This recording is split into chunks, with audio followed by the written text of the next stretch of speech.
difference for this kind of transfer is that you need to make sure that the armrest is up and away. I posted your practical form as well, so we'll review that. So for this one, in order to complete this kind of transfer, it's a little bit different than our other transfer. When we're doing a stand pivot transfer, where do we want the wheelchair? We want it kind of like at an angle, right? Because what we were going to be doing, please turn off all cell phones for the movies during the outside. The reason that we have it as an angle is because you need space, right? Because the patient is going to be doing stand, pivot, transfer. However, this is the same as a squat pivot transfer. So whether you're using the board or not, you can just as easily teach the patient 1, 2, 3, pivot. Right? I'm not standing. 1, 2, 3, pivot.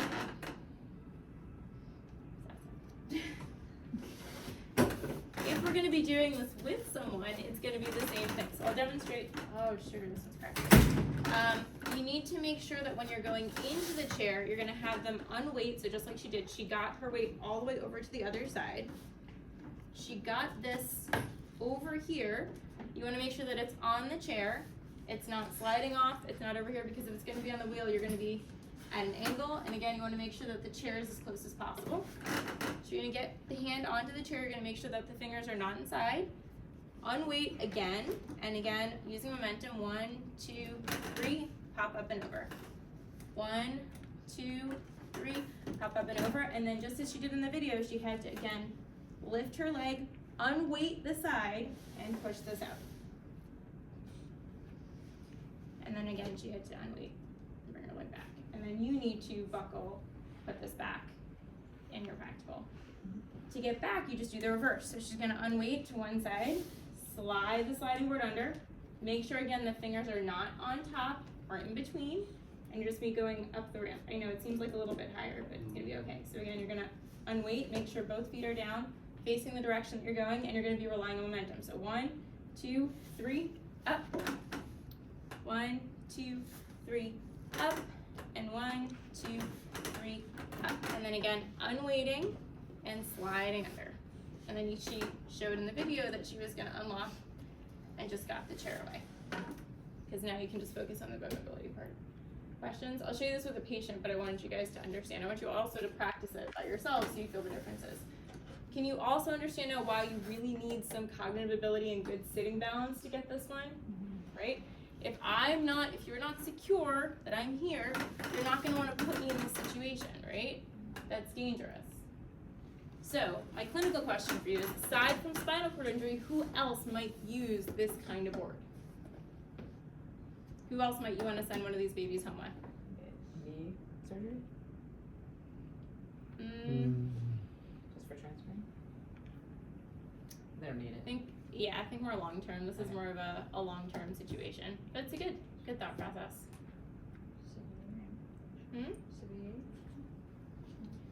Potentially, but would you feel safe if somebody had like unpredictable tone or cognitive deficits, which might happen in your patients with CVA? So just to transfer like the stronger sides if they're here, just to kind of pop. They could, depending on the patient. Again, they need at least minimum to moderate assistance. You cannot be a max assistant and use a sliding board. Amputation? Amputation? Good, say it louder. Amputation. So patients who might have, it's like, hello. Your patients, you can have a single or a double amputation, right? If you have a double amputation, you can use this before you get your prosthetics made and still be able to have an independent transfer if they're not strong enough to do our, what kind of transfer? Squat. Very good. Make sense? Okay. Let me try this with a patient sample so you guys can see what your body mechanics are, and then we will get you guys into groups to do it. No questions whatsoever? I think I had her as a patient before. I need another victim.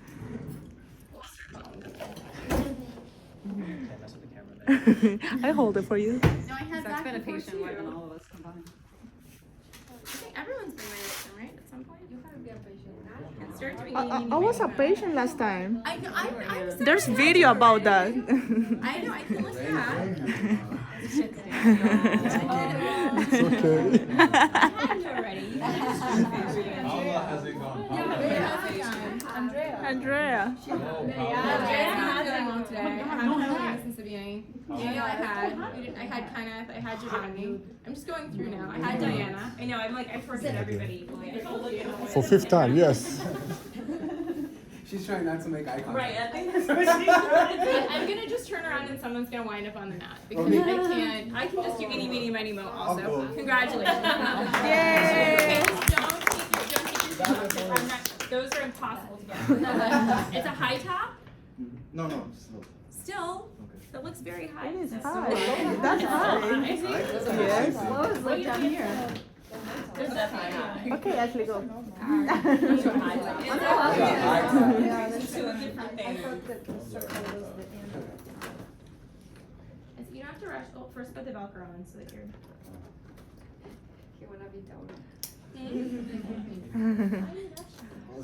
It's okay. I thought you wanted me to laugh. It's messy. It's okay. Yeah, I did. But it wasn't like a tiny thing. Okay, I'll get it on. 2 seconds. Shut up. So what we're gonna do is, so again, I'm not questioning how you got them up to sitting. Or do you guys want to see the bed mobility for C5-6 again? You can do it. Okay. Kenneth, just leave your Just feet to off the mat refresh. because I'm not putting on your Converse today. Not gonna be an issue. So lie all the way in. She's been kind enough.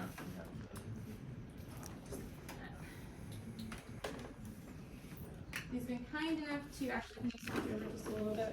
Okay. So remember, C5, C6, we have what? Shoulder what? Tell me muscles. You guys have to know. Deltoids, right? What else? Biceps, which are very strong. What? Flexors and forearm supinators, right? So what we're gonna do is we're gonna have him use momentum to get over. So what you're gonna do is kind of, you're gonna bring your arms up towards me, hook them this way, around each other. You're gonna look up this way, and you're gonna get yourself.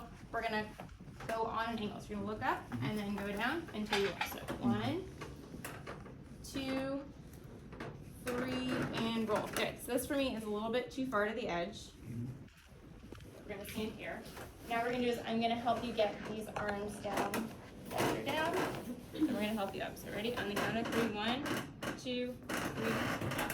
I know that we had the video where he was like flying his arms back and all that, but we're just trying to get through our transfer today.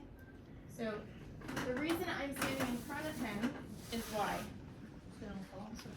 In case you fall, right? So C5, he hits C1. So the second he comes up, I want him to put his arms out, right? So you have the ability to take your arms out. Very good. I'm gonna actually ask you to push over onto this side, and you're gonna lift. Use this arm to take this leg over. You don't have balance over here.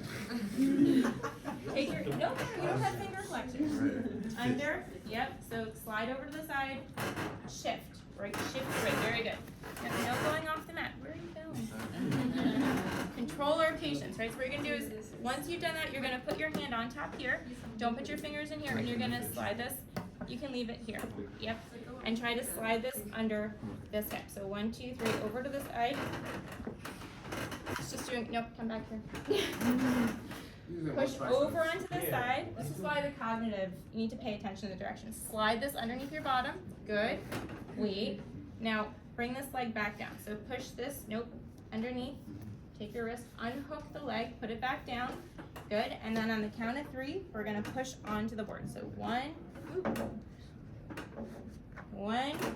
2, 3, hop up and over. Good. Now you're gonna move your hand over here, or you can reach over here if you have the strength. 1, 2, 3, up and over. Good. All right. Now we're gonna push, unweight, and slide this away. Excellent. There's no buckle here, but I should be buckling. If he has a seatbelt, I'm gonna put this back down. I would have to put the legs back on the chair, and I would have to take this off before I put him out, if this is my practical. All right, now you okay? Yeah. Okay. Now we're gonna go back. So again, you helped me, but I don't want you to help me because you're supposed to be a spinal cord injury. So now this time we're gonna do the opposite direction. So you're gonna put your arm around here or here, this arm, and you're gonna unweight yourself. So shift, and then you're gonna put this arm underneath this leg, lift, over, good. Slide this underneath your bottom. Slowly, good, wait, hold it. Now when we're ready, we're gonna put this leg back, 2 feet on the floor, right? Very good. And we're gonna go back on there. So we're gonna go 1, 2, 3, up and over. Move your arm out here. 1, 2, 3, up. Very good. And now you're gonna push this away. And then as the therapist, I can just unhook, push that back. And then what we're gonna do is we're gonna push you all the way back down here. So just relax. And then we're gonna bring him all the way back to bed. Thank you, Kenneth. Now if we need, I know we need to remove this, so that right, so your spinal cord injury. So in this case, bring this leg up, bend your knees, your dead weight. Come move this arm over here, move it over this way.